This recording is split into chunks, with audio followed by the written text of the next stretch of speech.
Hey, what's up? Hello, everyone, and welcome to the BINACT podcast where we talk music, the people that make it, and the communities that listen to it. So, remember how we were priding ourselves on like being consistent and not disappearing, and then we kind of like disappear. It's okay. We'll discuss in a second, but I'm Candice. My co-host AD is here as well. AD, say what's up to the people. What's up to the people? Yeah, it's been a month. Yikes.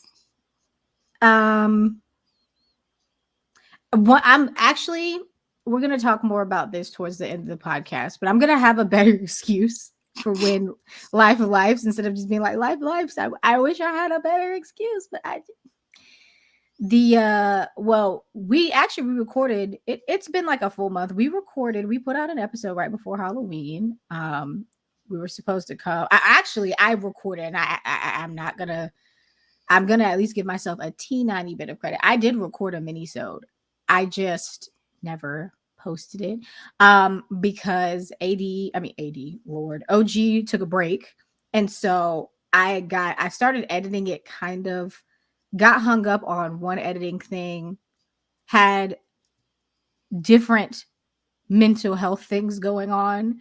And then by the time I looked around, we were recording this. So we've also rescheduled this Yes.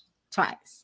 So either way, things have been happening, but here we are just in time for Thanksgiving because guess what? We're recording it on Tuesday and I'm gonna edit it tomorrow because I'm off work. Yay. So so it's all according to plan. But AD, how has your month been since we've last talked? I think that introduction basically sums up what my month's been like. I just think Yeah. that's the end of the year. Yeah. I think that the the energy is very heavy. Not just for Yeah. not Correct. just Correct. yeah, I would say not just for us individually, but just worldwide. Yup. It feels like everybody's just running on fumes right now, and it's just like one thing after another, you know. And I just think that everyone just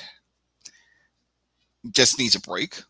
I think a good long break, and just to disconnect from everything. And So, I am welcoming the holidays. I know that the holidays can be a stressful time. and we talked about that before we started, Mhm. just about how it's the holiday times, and this is usually people supposed to be happy or whatnot. And I've just but told you honestly that when the holidays roll around, I'm not really the most jovial. You know what? And a kicker that I started with this year, because like I was saying, holidays are a stressful time. And I know I'm pretty sure I shared on the podcast. My grandmother passed away this summer. I don't know if I explicitly stated that it was my grandma, but I said that I had a loss. Um, and so trigger warning. Sorry is if grief or anything like that is affecting anyone right now or anybody listening to it, listening back to the podcast. But that happened back in May, at the end of May. And so this will be my family's first like holiday season without my grandma. And so what I've done in making sure to maintain like connection to my family, but also to kind of enforce my boundaries is saying, okay, I will definitely spend like Thanksgiving Day is for family, 100%. And I get these days off, but then the rest of the days, I want to make sure that I'm using them to reset. I need the reset, like desperately. Um, so I am welcoming holiday time, welcoming the family, but not going to, for lack of better words, kind of like fake it, be like, oh, where everything's so like, don't get me wrong, very thankful. There's so many things that I can be grateful for and all of that. But I'm also not just going to put on this fake, like, everything's great just for the holidays. Like, things are kind of tough, but I want to make the most of the holidays without forcing it. And if Y- that looks like Like I'm excited to decorate this year finally because the last couple years I used to be very excited about decorating, um, and then I kind of got out of it. I'm excited to do a little decorating this year and like little Christmas things, but ultimately just figuring out what this time looks like for myself personally, and then how that works out with like my kind of like nuclear family and stuff like that. It's just I feel like this holiday season is going to be a little different and being like I'm not just going to forcefully be happy just for the sake of like it's Thanksgiving, it's Christmas, it's this, it's that. Um I want to be happy because I actually am happy or need the rest or, whatever that is. So, Yeah, I can understand that, and we don't want to sound like it's oh woe is me or whatnot. We both have a lot to be thankful for, but so we are much. acknowledging the energy that is out there. And like I said, it's the end of the year. Burnout, a lot of fakeness is going around. You know, maybe like you said, maybe it's just to hide the emotions. The biggest bar day in the US is the day before Thanksgiving. Oh, wow. If you it's that and uh What, St. Patrick's Day? well, to a certain degree. But yeah, if you want to say St. Patrick's Day you can, but it's definitely the night before Thanksgiving. And then I want to say it's Christmas Eve to a certain degree, but Big not day. as much as Thanksgiving, because just think about it. Yes, you're getting around with family, but you're having to do the whole entire play the politic game for a a couple of hours. So you're just trying to get that liquid courage or get that escape before being around family for X amount of hours. Yeah, that's true. Personal anecdotes. I don't do that anymore. But I would tell you, Um, one thing. I did go see the movie Thanksgiving. what's that? Oh, you did. So, long story short, it's a slasher film based on the holiday of Thanksgiving, Uh-uh. and it's actually a satire, in a way, social satire of basically consumerism around the holidays. Okay. And but Is it like the purge but Thanksgiving? Like is it giving that? no, it's more like think about like Halloween. Oh, ooh, no. No, Yeah, thank you. but it's like really over the top, gory, but still, it's just good fun. I said when I was watching it, I was like, oh, I'm gonna watch this every year. Not it's a holiday movie now. It is, and it's like just going on. It just goes over you, and it's just like they talk about Thanksgiving, but Thanksgiving is it's more about other things. That's so it's not that your normal Hallmark movie, holiday Hallmark movie that you see. To pivot from that, because that sounds scary. Um, one thing that did bring me and hopefully you a little bit of uplift in our time away is that last week, at the time of this recording, Andre 3000 dropped an instrumental album. And the discourse on the internet was something. But I personally enjoyed it. I've given it one full thorough listen. I played it on my soundbar in my living room and with no distractions. I love it. Um I love it. No notes. To specify, I think my favorite, well, I don't want to say I have a favorite track because I only listened to it once, but my a note that I want to talk about is track 3, The Night in Hawaii, when I turned into a panther and started making these, I think it's like these purring noises or whatever, or the low register purring tones that I couldn't control. Shit was wild. That song, that's number 3, and I that's my I just love the It's an early favorite. I'll say it's an early favorite. I love the titles. Oh yeah. Oh yeah. I love the titles. But I'm agree with you. Is I went there like I do with all projects, just impress me, right? Or just Hmm. see what's about, right? And and track one, I swear I really wanted to make a rap album, but this is literally the way the wind blew me this time. I could see where what he was doing, right? Was this I like to call this one was for the producers and the true musicians,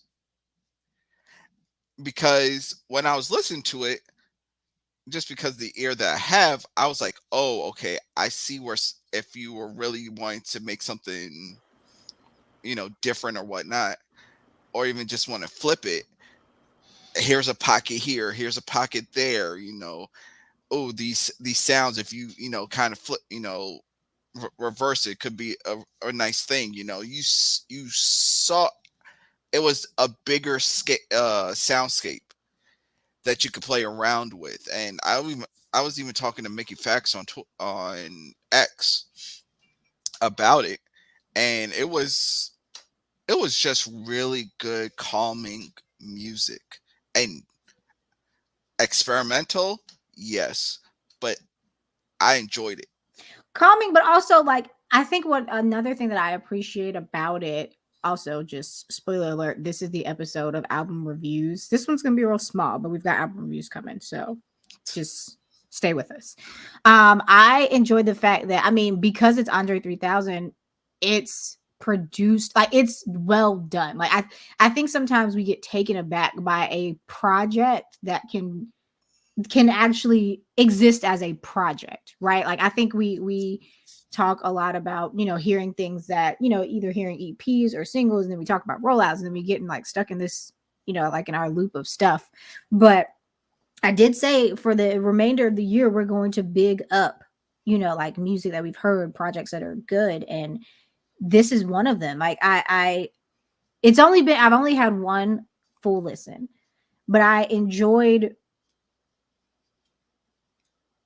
It's refreshing. It's refreshing, and I stopped myself because I was thinking about, Donald Glover did an interview for fuckity fuck. What publication was that? Was it Pitchfork? Oh God, I'm gonna look it up. Hold on. He did an interview some months ago. I want to say it was like maybe oh September. I remember it was like coming out of summer leading into fall. So I think this was around that time. But Where he's I'm talking about working on a new album or something like that. uh da, da, da, da, da, da. um Well, while you look that up, I say what the I know the jokes were flying around on right. X and online and everything like that, but it kind of it kind of it kind of showed to me that a lot of people are close minded musically, and in terms of what they're expecting, you know. And I these are mean, and what I mean by that is Andre for the longest time has been saying like I'm he's like I can rap, but that's not where my heart is. That's and yeah. I think his creativity now is more is he sees everything that's going on and he's just not with it. Quite frankly, anybody who was like, he is not rapping, I'm not listening, I tune those people out Uh, anyway. So, like, yeah, that's but what I mean by that is it comes to a discussion of not just ageism in hip hop, but what creativity. It's almost a thing of creativityism, if you want to call that. so Or okay, I can circle back to the point because A, I found the article, and B, Donald Glover also talks about it in I have to mention it's a complex article, and I don't fuck with complex, but there were some decent things said in this article. So, um, it's a complex article. It came out in October 2nd, so a full month ago. Okay, boom. And in it, it's a bunch of, it's talking about, if you're familiar with Donald Glover, he has like a farm, or just like this expansive landscape where he lives and makes music and like has cows and raises his kids, yada yada yada yada yada. And so there's a quote, and I'm looking for it. He lives on a farm. It's like, Is that I'll link the article, but like it's like he calls it something, maybe like a compound or something. He calls it something else, but like he, you'll look at, if you click into the article, there's pictures of him. He's got like his work, like a little work jumpsuit on, and the main thing that I remember he was promoting was Gilga, which is like his creative entity type deal. So Gilga, like he did release some headphones, like it was like a partnership with Bose when it came out. I remember that. And but talking about all of that, so basically Gilga is like his creative entity, brand, blah blah blah, his thing. He's 40 and he's reached heights in his career, and what's he doing, yada yada. What I was originally going to say about it is that, like this album that Andre 3000 released, there's a question that the interviewer asked about how does Donald Glover like have fun making music, and he says, I like when something is naturally functional. And so I'm reading this straight from the article. I used to try and be like, oh, this is just a good song and I like it, but now I think functionality is key, because it's so easy to make a bunch of stuff. And I think back in the day, it was a lot easier to be like, I made this, and it was harder to make stuff. So people would be like, oh, this is a chair, you can't really sit in it, blah, blah. So he's like basically just kind of waxing poetic about making music. He says functional. And what I read from that is that not only does it serve him, but that it serves others. Now that's my interpretation. I don't know if that's exactly what he was saying. But that's what this Andre 3000 album feels like to me. So it serves him. He wanted to make this album, and he, like got good at, like learned how to play the flute. And like, then like there's a lot of, there's production behind it, but there's then, like you said, there's the experimental pieces of it all that doesn't make it just like a flute album, like, like something classical or anything like that. Mm-hmm. He made an album, and not only does it serve him for the functional purpose of being, this is my art, this is my creativity, this is what I want to do.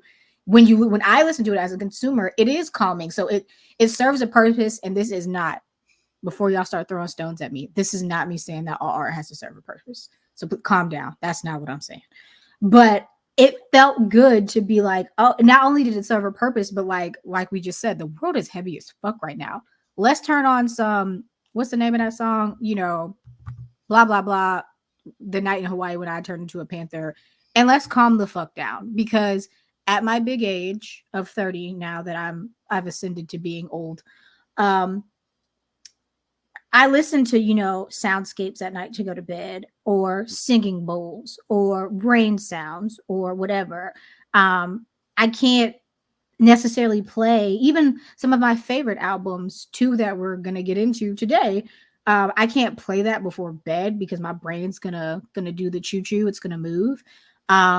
So that type of music is really good for me to go to bed to, or work to, or it's just, that's the age that some of us are at now. So that doesn't mean, and not even saying that this music can't serve, somebody in their 20s or teens or whatever, but we're in different places now. Andre's in a different place now. And he's been saying that from the beginning and it was the interview with GQ where he talks about this. So he said that he gets fire production from a lot of the top producers out there, and he, it's apart from wants to, just attack every track, but he knows that his heart's just not in it. And uh, at this point, I think it's okay to just do what your heart is telling you to do. I mean, at Andre's level and status, hell yeah, do whatever you want. And again, I don't even think it, what I think what's lovely and refreshing about this album as well is that this didn't feel like a cash grab. This did not feel like I'm just doing something to do it. Andre wanted to put this out into the world. Great. We Yeah, support him. he wanted the music to be consumed, not him. Right. That's why I saw on a Ringer review that made perfect sense, because even when he's talking about the about the different things, he's like, um, my main thing is the music. It's you know he he even said, he's like, man, I'm about to turn 50. I'm about to talk about about I had a colonoscopy. What else am I going to talk about? And somebody, a mutual friend of ours, said, well, Nas put out 6 albums and they're roughly around the same age, give or take. But I was like, but Nas is a b-boy at heart. Andre has always been about experimental from the early days of Outkast to now. This is more like a full circle moment for him. Yeah. And I And love that. I love that for him. I love that for us, except again, the few of you that said that y'all don't want to hear it because it's not rappity rap or whatever, which is fine. That's your business. But I can't wait to see what other musicians or even other rappers do with it. Lupe Fiasco came out. I'm a press pause. I don't want. It depends on who you are. Don't do That's this. why I said on certain.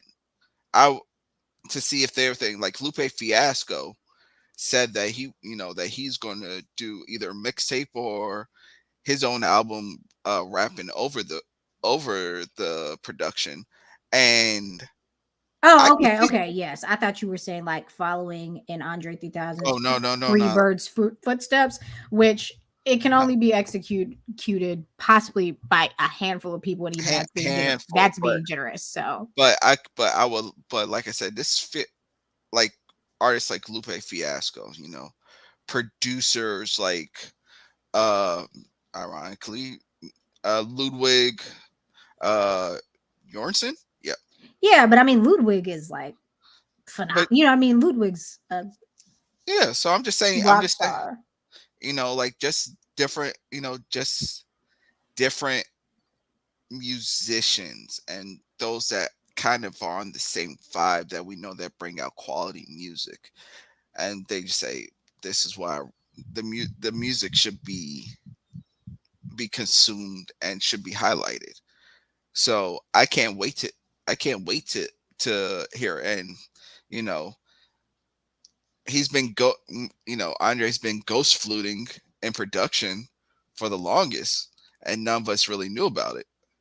I mean, and that's the thing. Just do you like when you get to a level of success and also peace in your heart with your artistry, like to do what you want to do. Like, you know what I mean? Like who are we to again, like sure, of course it'd be great to hear some bars or whatever, right? But like at the end of the day, it was great. Like giving it a chance, it was amazing. And then I did see like a treat, a treat. I saw a thread actually because I kind of am over there, but not really. But somebody was like, "Yeah, it's really great that the way to get like some people to listen to, like 436 hertz or whatever is like through Andre because it like they wanted rap, but instead they got this, but now they're like into like ambient sounds and like all this stuff." But I agree, like, yeah, calm your nervous system down. Sometimes we need to hear some rain sounds and go to fuck to Mhm. bed, like, or focus at work because again, we're all fucking working or whatever. So yeah, um, that was a bright spot in the past couple of weeks. Needed that. Glad it happened. And also, people who watch the YouTube videos, I'm really trying not to have a nervous twitch, but I have it. So just bear with me. It's still here. Um, but to segue into our next album conversation, I just want to do a little bit of a uh opener for this artist, because unless you're like a super um I'd say probably like a super Spotify listener, because I found this artist just listening to things on Spotify, getting the algorithm recommended it to me, and I'm sure the algorithm probably recommended it to other people too. Um, I just want to do like a deep dive into how I found this artist. So the next album that we're going to talk about is called "In the End It Always Does" by the Japanese House. And so, just like most names of bands, I thought this was a band. It's not a band, it's one person. But I found this artist by listening to, I wish I could remember like which SoundCloud radio, or like how it came up. But the song that I first heard was "Something Has to Change." Oh, well, let me just jump in. Uh, the artist name or the singer's name is Amber Bain. Amber Bain. And so I found, I think they use they them pronouns, but I'm just going to say they them because it would not get me in trouble. um I don't want to be wrong about their identity, so I would rather go that way. Um, but the bio on Spotify said that their breakout was in 2015, and so I didn't know anything about them back in 2015. But the song that I found, like I said, was "Something Has to Change," and it was in. If I look, I'm gonna look into my liked folder. I believe I saved it to my liked folder in like 2021. And it's an upbeat song, so just listening to it, you're thinking that like you're like, oh yeah, this is like the production and how it feels is light and airy, but the lyrics are sometimes somber, but they're always like in this, and "Something Has to Change," they're very serious lyrics. So like you're listening to the song and you are kind of bopping because it's fun, but realistically, like the lyrics just have a deeper meaning. And that's kind of the juxtaposition of this album. The album, I just said it and my brain lost it. "In the End It Always Does." And then as a little bit of backstory, so in the bio it says that a lot of these songs are written in the height of COVID in 2021, where Amber was in like a polyamorous relationship, or like in a throuple, and then they kind of broke up, and so then the basically just like the remaining emotions like going through that, which I thought was really interesting, because when you listen to like when you look at the album title and then like look at the song titles and then like listen to the album, it feels very much like loopy in a way. It almost feels kind of like that time, like thinking about 2021. We started the podcast summer 2020, oddly enough. Excuse me. And thinking about 2021, where we were trying to figure out if we were going back into the world, like, oh, are we going back to events? What are we doing? We just got vaccines, yada, yada, yada. I think, for one, I love the fact that this album is kind of like a period piece to that time, um, because it's cohesive. Like I you can listen to the album and it has a good flow, but it still has an element of like chaos. Like it's still a little bit like, oh my god, like what's happening? Um, yeah. So, anywho, that's the background. We're going into the Japanese House. "In the End It Always Does." It's 12 songs, 45 minutes. Um, yeah. AD, thoughts? Because I recommended this album, so I knew about the artist, but this was my first time hearing the album. What do you think? How do you feel? So track one is the only one. Was it Spot Dog? Mm-hmm. I think that's the only one that I was like, "What did you send me?" Because I'm about to literally just like wreck you for it.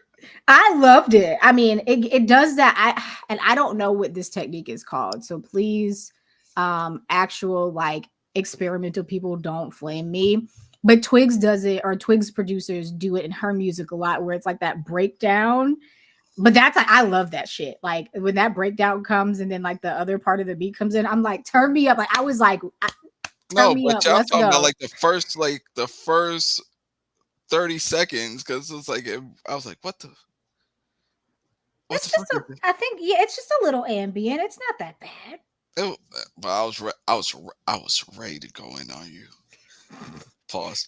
But I mean, it uh, wasn't that bad. it, You had to get through the first of all. Again, I like how it started out. That was my yes, vibe. yeah, So yes, right. But then uh, track two, touching yourself. baby, baby.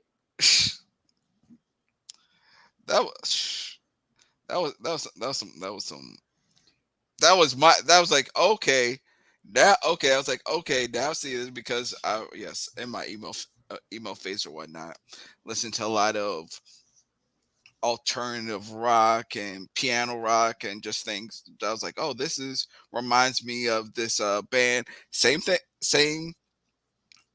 of, Jack's Mannequin, but Mm, the artist, his name is Jack, is, oh man, let me get it. It's, I want to say it's Jack McMahon, but let me just double check. But it's from Andrew McMahon. That's what it. Andrew McMahon and his thing. gotcha. So a lot of a heavy piano rock, and just still just uh the lyrics were very deep, deep felt, because just a little backstory for him.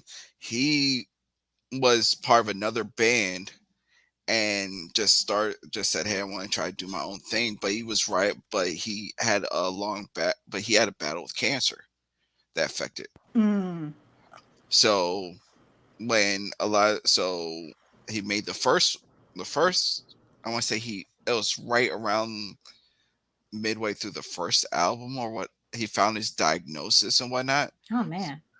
And so, his second album is more about just getting over that battle, and and the production so was super not heavy, but I mean, like, in a good way. Right.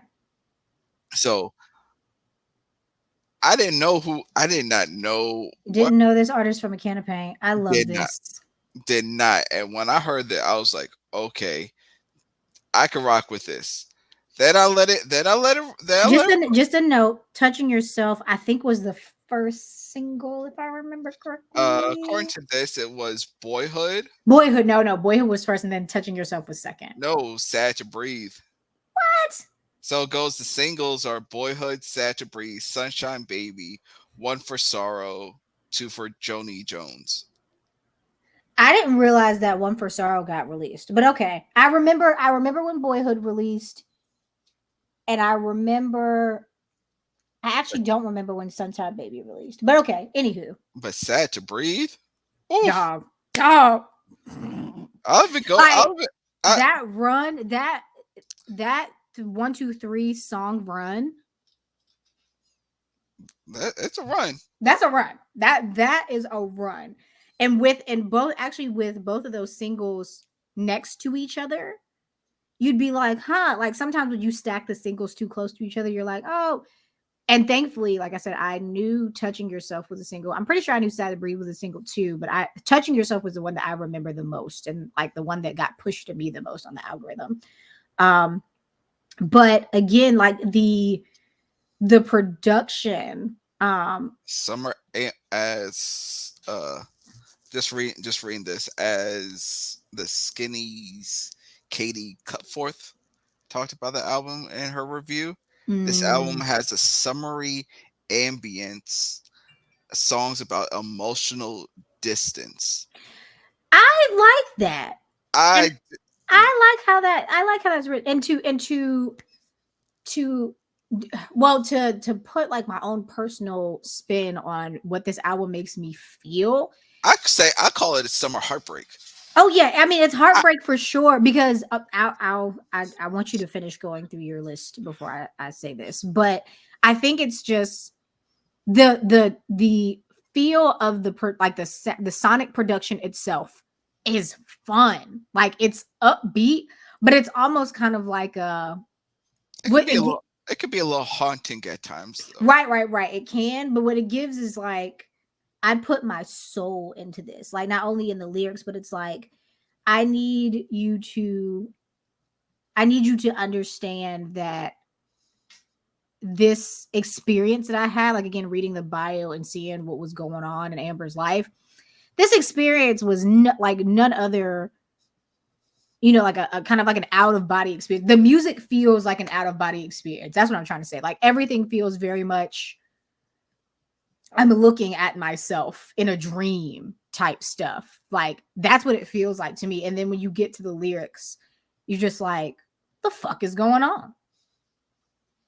Like in a good way, not in like a I don't understand way, but in like the best way possible. And she signed to the 1975's record label. Shut up. Now I didn't know that because first of all, I can't Oh, wait till oh, we hold on. talk. Oh, hold on. So yeah, so she signed. So she signed to the label, right? So she got help from. Let me just see. Is that the lead singer? Yes. So she got help from the lead singer Maddie Healy, Oh yeah, I love the 1975. This checks. That's and probably actually how the well, recommendation you came should up. say hold on about that. We kind of, they're kind of certain things are controversial about them. Oh no. Yeah, Y'all especially love. from him. Why would y'all ruin that for me? But God but bands. but depends. But uh, Katie Gavin of Muna and Justin Vernon of Bon Iver. Yeah, I've gotten familiar with Muna because of the like when Spotify recommends her. So so so I'm Them. th- so she has people. So she has a lot of help. She has a lot of influences, but in the good way. Yeah. I mean, but the sound itself is still very unique and hers. Like I really I'm glad that I got to experience this album as it came out because the like I said, something had to change has to change was my first introduction to this like to um the Japanese house. And then an album didn't come out until this. And so this is my first like full project listening I from. I I will say this. I put that on while taking a trip with the fam, and the woman that lives in my house uh was listening, and she was like, who is this? Yeah. I like this. I was like, I didn't do a double take, like, really? She's like, yeah, it's really nice. It's fun, and it's she says something about it. That's what it is. It's an experience to listen to. And then again, when you do another dive, because I listened to the album, I think 3 times. The first listen, I'm just kind of bopping, right? I'm like, woo, like listening to production, whatever. And then the second and third time, particularly the third time, I started looking at lyrics because actually I'm still one of those people that I'm like, oh my God, this song makes me think of you. And I so I need to go through the lyrics, but yeah, the lyrics and not just in different songs, but it's so funny now that I look at it. Friends is the only song that has the explicit tag. So that's I didn't realize that. But I was like I was bopping to Friends. Like if you listen to Friends, Friends is track number 8. I was like, "Oh my god, I love this song." Whatever. And since I wasn't really listening to the lyrics, I was like, "I bet it's about friends." I almost like sent it to one of my friends. The song is about I guess like the other like whoever in the throuple or whatever happened in the relationship, like them fucking each other. Like the feelings that you feel when your friends fuck in front of you. And I was like, bitch, why?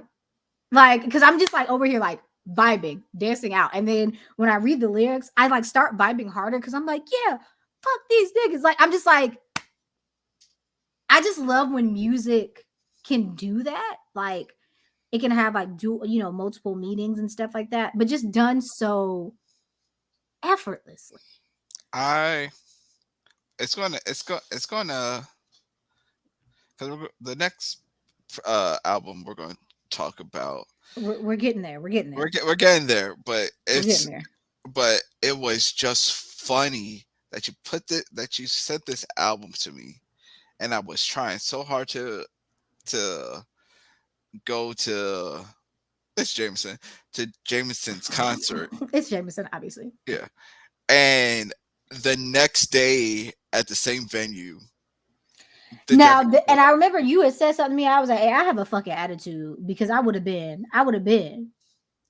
and this led me to a discussion about when you have I won't say you have shitty concert friends to go with, but you don't have that group that you can say, "Hey, this is something different," and like, "Yo, let's roll."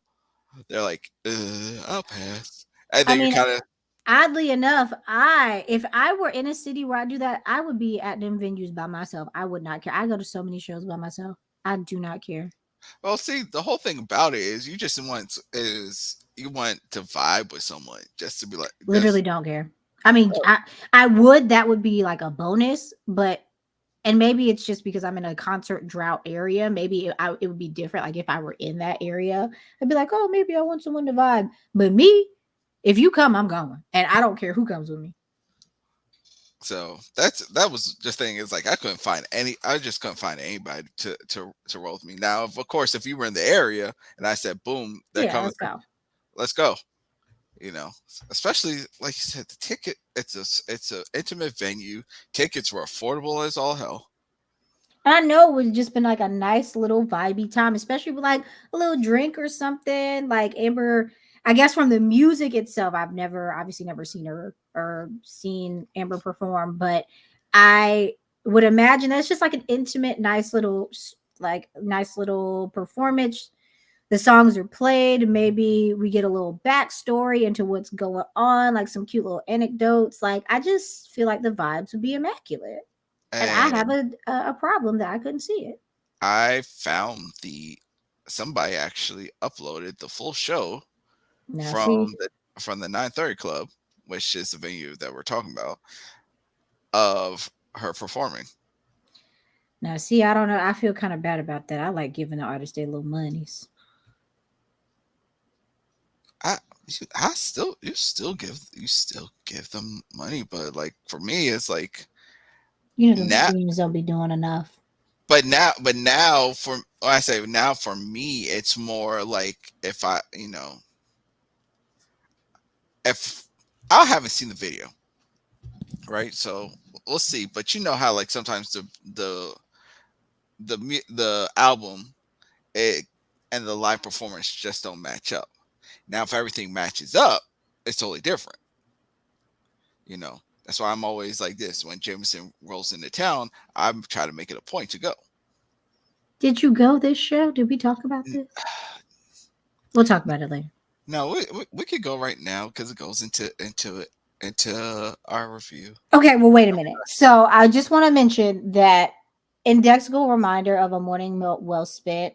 I think I wanted to say it was my top favorite song, but it's tied with sad to damn, this is hard. It's tied with touching yourself. Sad to breathe would be there too. And then you always get what you want. And then friends, honorable mention because that's just a wild ass song and I love it. Yeah. So I wanted to stop there. Give it a listen. If you want something new to like kind of switch up your like what you've been listening to, it is definitely like an alternative vibe. Um, Indie, yeah, yeah. I mean, yeah, alternative pop, dreamlike creativity, brooding with futuristic sentiments. yeah. That's what the bio says. I mean, that's what the bio says. But give it. It's definitely it will shake up your you're listening. Like it'll kind of bring you out of like your normal listening for sure. You'll definitely be like, huh, this is different. This is new. It's kind of fresh. Um, and yeah, let us know what you think. Because I really liked it. And it was a really nice change of pace to what I've been listening to. And so, again, in the spirit of talking about things that are good in the music realm and what people are doing, we're talking about this. Okay, I'm done now. That's my plug. So with that being said, let's move on to Jameson since we already were talking about him. Got to, dog. Got to. He dropped his new album, Soft Space and Soft spot. Soft Spot. Yeah. Why did I let me change Your it? brain's in space. That's Yeah, why. I don't know. No, I'm I, just... I thought it was us. So look, see, this is where thing. Look, our brains are braining, and that's okay. But Soft Spot. so good. I'm every year I get excited. Or So every drop. so Every drop. to answer your question, did I go to the concert? No, Damn. no. Didn't you buy tickets though? I was buying. I of course I was waiting for payday. Had the money right there. Oh. Again, life, and nobody's rolling with me. You mean to tell me that you just didn't buy a ticket because nobody wanted to go? No, it I beat wasn't your that. ass. And no, it wasn't just that. It was that certain things came up, and I was Okay. I thought that was the only reason you didn't go. I was about to be pissed. nah. But again, life of a parent. You understand. Oh, So, yeah. because I once do. once I made that decision, certain things kind of just filled it in, and when I was like, oh, I can still go, it was like, nope, can't. Like, damn it. Yeah, that stinks. Am I disappointed? You damn right I am. Of course you are. I am so fucking heated. So I will say, and I think I said this. Did I don't know if I mentioned it to you on the show or offline. But again, Jameson be I don't know if Jameson fucks with us heavy or just fucks with everybody heavy. I don't care. So I was DMing on Instagram and I was like, oh, look at this show. I was like, I'm trying to make the show. I tried to make the Pittsburgh show, couldn't make it. And so he said, did he say okay? He said something, maybe like put a heart emoji. And then I said, well, if you ever come back to Charlotte again, please let me know. He said, next leg. And I don't know if he just wanted, like, to be funny, teehee, He's just for me. he trolls. So I don't know if he's going to be funny for being hilarious. But if he comes to Charlotte, AD, I'm going. Hella high water, I'm going. So let me see, because He had to cancel a show, I think, in Portland. I want to say no, he's done. Yeah, it was short. It was short, but He's done. He 3 days ago, LA was the last stop, which makes sense since he lives out that way. if he does, I hate, and like when you come, because he came to Atlanta and Jason, he actually went. So Jason went to the show in Atlanta. I just hate, and especially when those shows come up, like it's a Wednesday show. Like at least make it a Saturday show in Atlanta so I can fucking get there. But you always got the show in the middle of the damn week, and then it's too much. But anyways, yes, grieving the show aside, the album, Yes. nine tracks, 40 minutes. So how you let's talk about this, because even now I still can't get a grasp of the album. This And is that the first one that I think isn't meant to be so like put together. Like it's still a little bit like all over the not it's not like all over the place, but it doesn't have like a specific groove. Like the best thing that I got from it though, it definitely was like more rock leaning. So like we have some R&B, some soul sprinkle in there, Yeah, but it's it's more got its rock, like it's got its like kind of like rah-rah type. Um like what's the best way to put it? Again, it's gritty a little bit too. Like it's not so again, like we are used to hearing him even like in his early days when he was kind of like very sad boy, very emo, but still soulful. And then we got like the soul and like the funk with velvet, um, and all of that. So now I think this is just trying something, like going a different lane. I He, don't dislike it. I, you know what? And this is why we always do this. He always hints about where he's going in his albums, right? What I mean by that, and I'm bringing up his last project, Heals Me, right? Uh, which one was it? Love to You. I want to say that's it, right? I want to say it's. Maybe. I'll have to double check, right? But I want to say it's Love to You is the one that's like super, like, I want to It say is. It's rock heavy. seven. Or it's got like that guitar at the beginning of it. Yeah. Yeah, yeah, yeah. So I want to say he ends that project the in that same tone. So No, well, Heals Me is actually like a ballad. Like that's the last song, and it's more of a ballad. okay, so I know there was like I definitely know there was one that like he really like highlighted. And I think that was it. Uh, Love to You, because that's an 8 minute song and he's just going in Mm-hmm. on the guitars and Mm-hmm. whatnot. Mm-hmm. Mm-hmm. So like you said, this one I couldn't grasp, right? And which is doesn't mean that's a bad thing. It's different from what we're used to hearing from him. I want to discuss one thing because I think this one also, this is the first one that I think has to grow on me as far as a full project goes. There are You, songs on there that I love, but this is the first one that like it just has to grow on me. And I only really say that just for like um after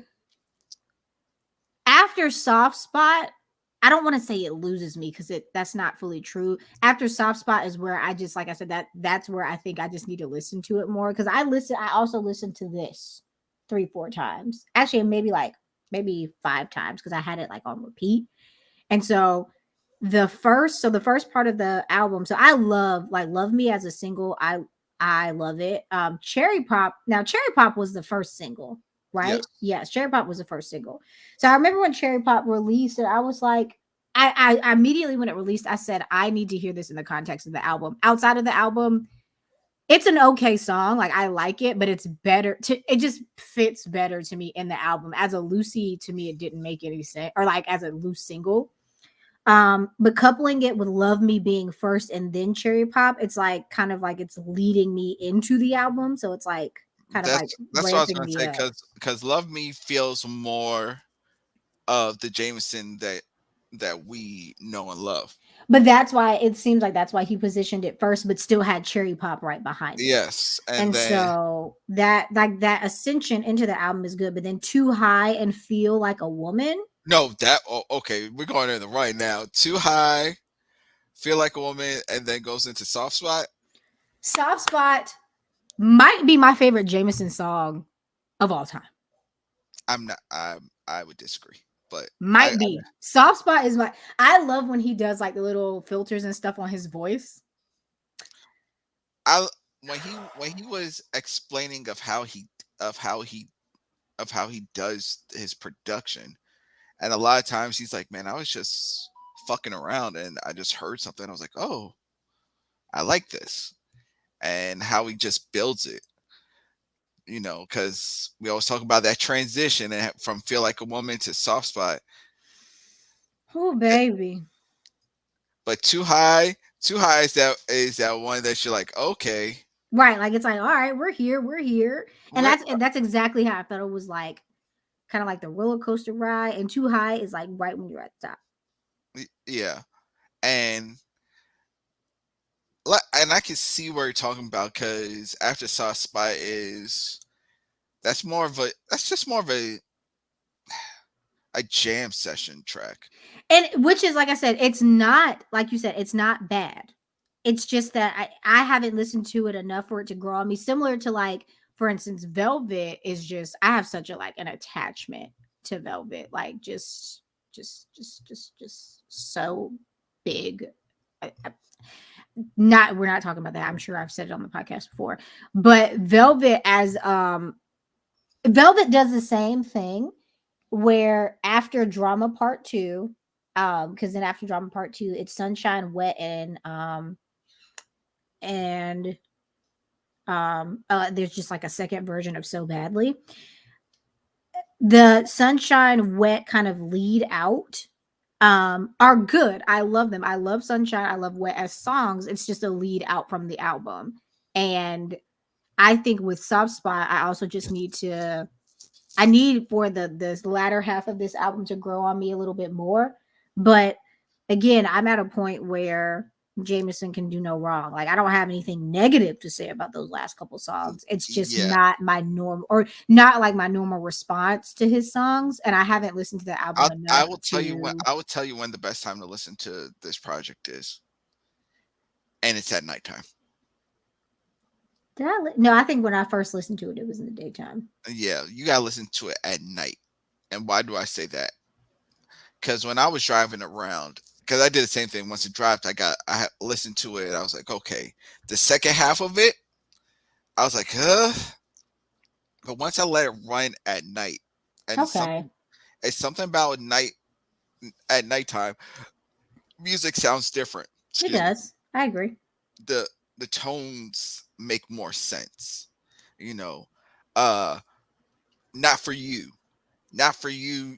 You can see, you can just vibe off of that, especially and then groovy is definitely that what it says is that groovy rock 70s. Hmm. So you're like, okay. And so again, I see where we're saying that it's definitely a project that has to grow on you, but it's not bad at all. It's And with saying that it has to grow, it's because the sound and the formula for this, like for us as fans, is different, but still 110%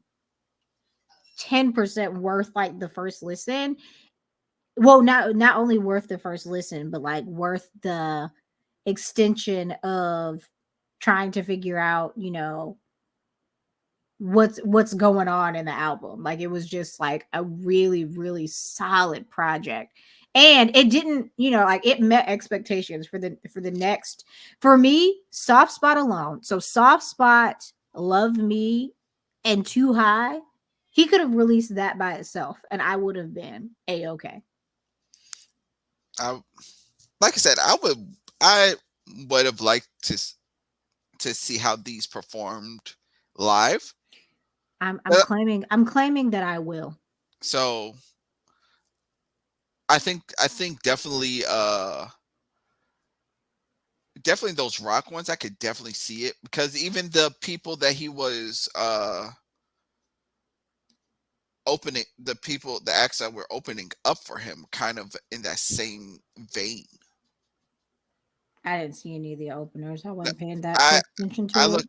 looked at it to see who it was because the last opener on his for his tour was really really good. I really like her music, and I need to actually see if she dropped anything lately.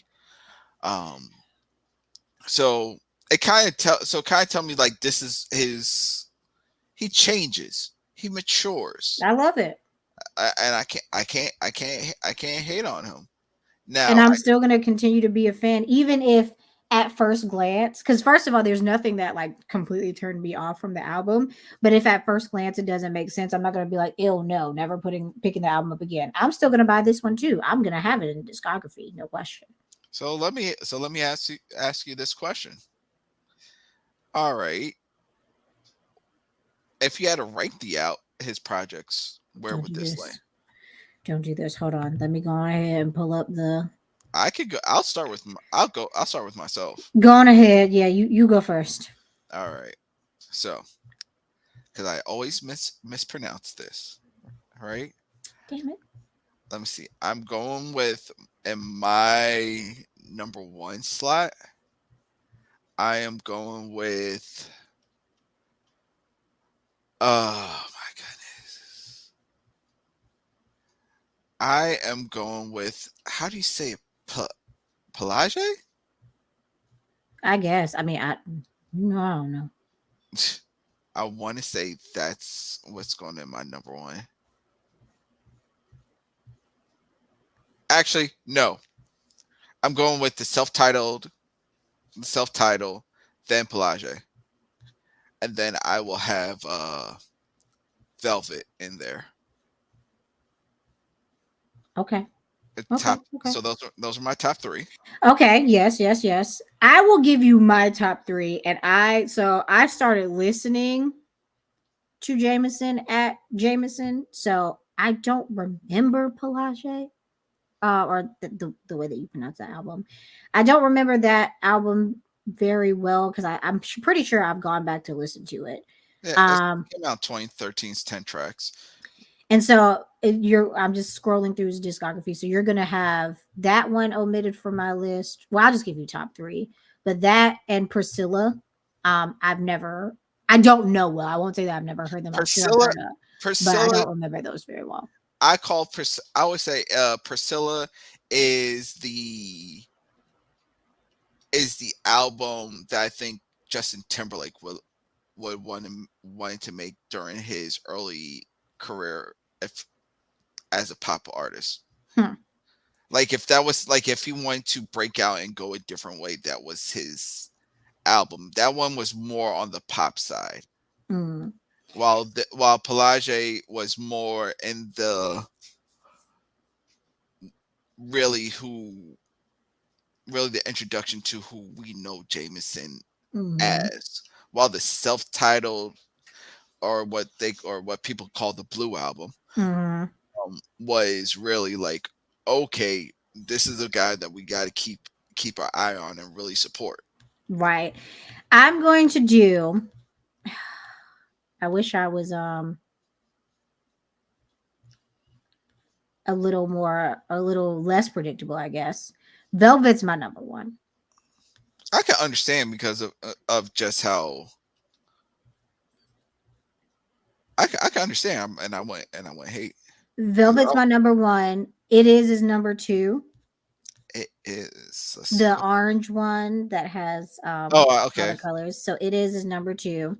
Let me see. And then Oh, it got "Fuck You" on there. I love yeah. I love that song. Um it would be a toss up between Heals Me and Whatever Makes You Happy. Those would be in the same three spot for me. Let's see. Heals Me. I'm going to say "Heals Me" is my number four. I can't pick. I don't want to put Heals Me over top of Whatever Makes You Happy. So those got to both be in the three slot for me I'm because going Drinking is on Whatever Makes You Happy. and drink it. Let's see. Love Slide. Where do you go slowly? All right. So, and this is just fun because it's just what era do you go with, right? So what I say, self-titled, and then I said Pelagia, right?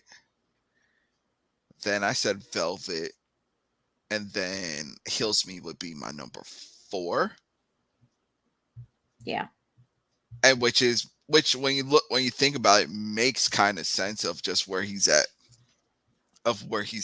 and all of them are just top tier because the Blue Album, or self-titled one, is, I would call that more traditional R&B, Mm-hmm. while Velvet is definitely that upbeat 80s funk. Yeah. It's just so good. I have just such a strong attachment to that damn album. While Heals Me, we already know, we talk about that, is that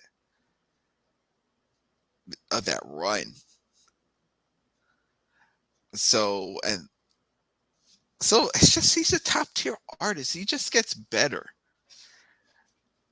He just gets better with time, and you can't deny how talented it is. It's It's just, also been a pleasure to like be a part of this, especially like like I said, my biggest or my first show seeing him was the It Is show. So when he came to Charlotte.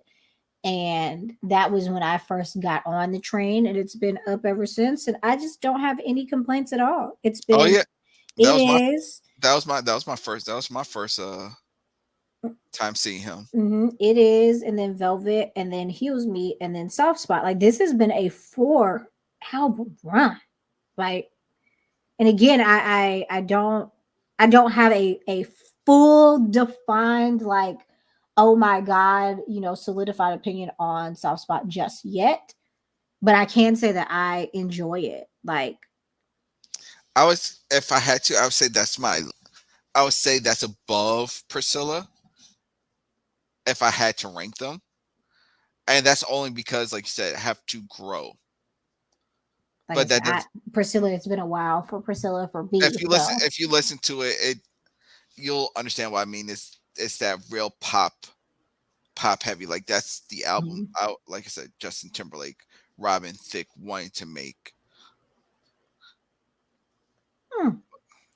But yes, again, on the albums that you need to listen to, go run Jameson. Go give him the streams. He's definitely worth your time because it's fucking Jameson.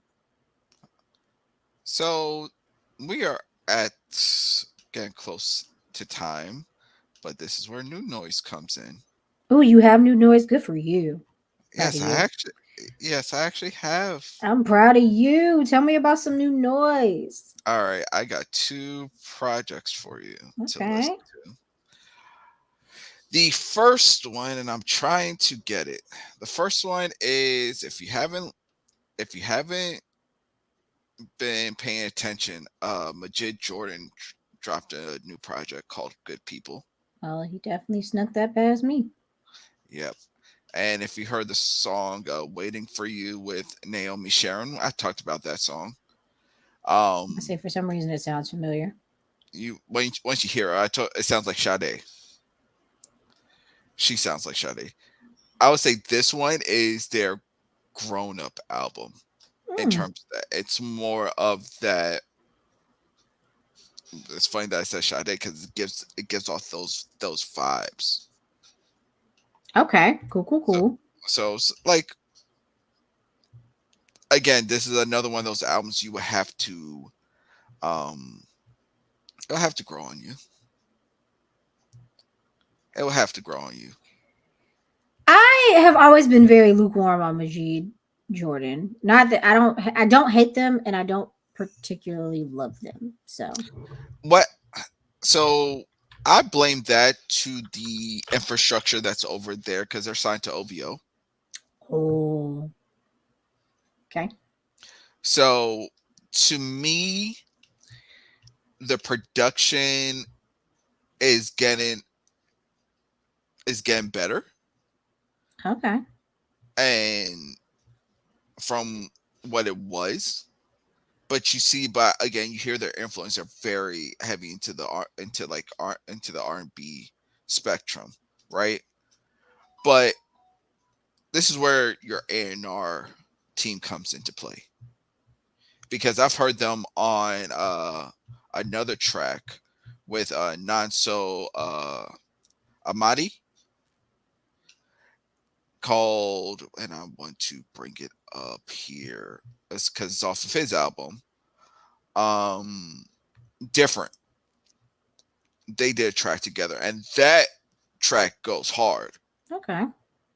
So to me, this is where it comes to throwing it, where an A&R who's really just sitting with them, it's like this. Okay, where this is where you want to go, but this is where you excel. So how can we blend it too? Let's play more to your strengths. And I don't think OVO does that. I don't think a lot of these labels do that. But we can go down that we can go down that route plenty of times. But the other one is that I think you would love BJ I'm listening. BJ the Chicago Okay, Kid. okay. So shame on me because I love BJ Chicago Kid. I'm just behind, but I know that that exists, and Yes, I'm ready. I Gravy, need to go ahead and sit Gra- down and listen. Gravy.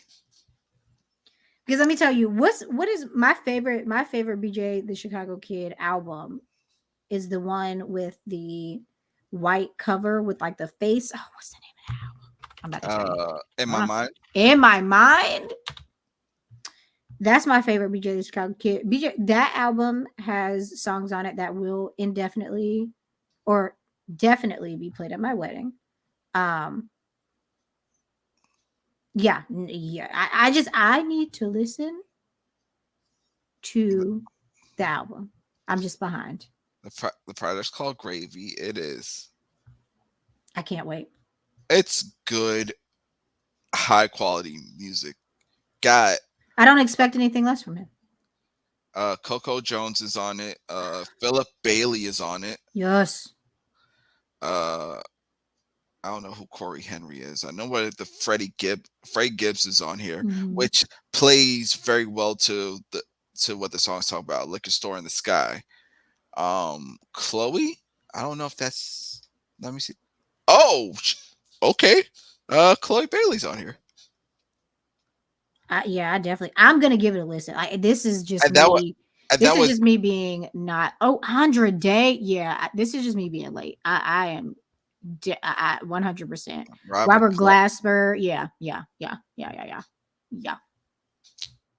we're just late. the one with Chloe. That is it's like I said, it's really good music, and once it gets you it's dancing. I put this on while I was trying to get my leaves together. Fuck them leaves and fuck them trees. And Fucking literally, leaves. it was really good. I enjoyed myself. I was dancing while raking leaves. So Well, I'm glad that you reminded me because that means that I'm gonna just go ahead and put that on tomorrow. Like easy. I just need to go ahead and sit down and listen to it. I, it's I didn't think that I had a new noise, but I do. I just remembered when I was looking at my playlist, Gawapale dropped a new album. I have not heard the entirety of the album, but I heard a song on Sirius XM, Heart and Soul, channel 47 now. They used to be 48, now they're 47. I don't know why that happened. But the name of the album is called Colors, Colors with a U. And excuse me, had to sneeze. Um, the song that I heard on the radio is called Time Heals, so it's got a bunch of features on it. But yeah, that's my new noise. I'm gonna check out the entirety of the album too, but I heard Time Heals on the radio and I really like the song. I have to play it back. I just heard it one time and remembered that I heard it, but now I want to hear the entire album. So Guapway has a new album. all right. That's mine. I didn't think I had one, but I do. I do. But yeah, I mean, look at us getting back on track, doing good on time tonight. Like we're back in our swing of things. Um, heads up for everyone, obviously, who makes it to the new noise section and to the end. For this holiday season, we're actually going to let you know that we're going to be taking a little break. Um, and we're going to be working on some stuff behind the scenes. I am going to commit to at least one mini-sode while we do a break. So one mini-sode for me, I will commit because there's still one that I haven't released, and then I'll release that, and then another mini-sode, but one mini-sode while we take the break, and then we're gonna come back next year with some cool, fun nice new updates. That's all I'm going to say for that. I, So, I think that let's be we. And I think you and me been talking about this the last couple of shows, just based off of what's been coming out music wise, hasn't been the best in terms of what's been out there. in the But mainstream, I and, always have to correct AD. and yes, in the mainstream. Thank you for adding that on. In the mainstream now, stuff is starting to come out because it's fourth quarter, and it seems like people want to buy expensive Christmas presents from these artists. Um, but tonight's episode really shows where I think where we want to go forward. Yeah. So for us to do that, we're gonna have to, like I said, have some fun stuff, but also just try to streamline a lot of our processes in the back end. So We need it. we And need just to have the time to do it, because actually we've been either running full steam ahead, if I like go back and look at our archive of podcasts, running full steam ahead where we've had like months and months of consistent pods, or then like we'll take a summer off or something like that. I mean, we've been moving for 3.5 years. yes, and what we want to do is we want to be better, not just for you guys, so that we can grow this thing, but better for ourselves, so we don't burn ourselves out. We want to enjoy what we're doing. And as creators, especially in this content game, everybody knows that you suffer from burnout and just life happens. So we want to be just mindful of that and give ourselves the space. So it Yeah. may be a situation where we may do one, we may do this as monthly. Who knows?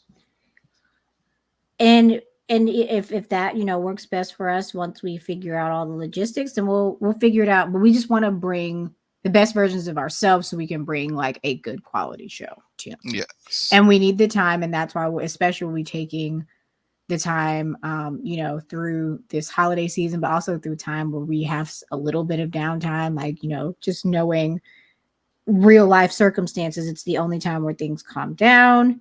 And realistically, in my personal life, it's gonna be kind of busy after this holiday season because I'm getting married or whatever. So Oh, that's um so that too. so it's gonna be really busy, but we'll be able to take the time to really hunker down with all of our kind of back end pieces. So, for one, thank you for sticking with us. I passively like look at our numbers. I don't always like just sit there and look at analytics, but like thank you for, listening every week. For those of you that listen every week, you know who you are because I see you. And for those of you who come in, when you can or turn us on in the background or whatever, we still appreciate everything that you do. And we appreciate you as listeners. And Spotify Wrapped will come up and I'll, get numbers on how that is or whatever the analytics are or whatever. But ultimately, thank you for supporting us this year. Like I said, I do commit to one mini-sode, so you will at least hear from me before the end of the year.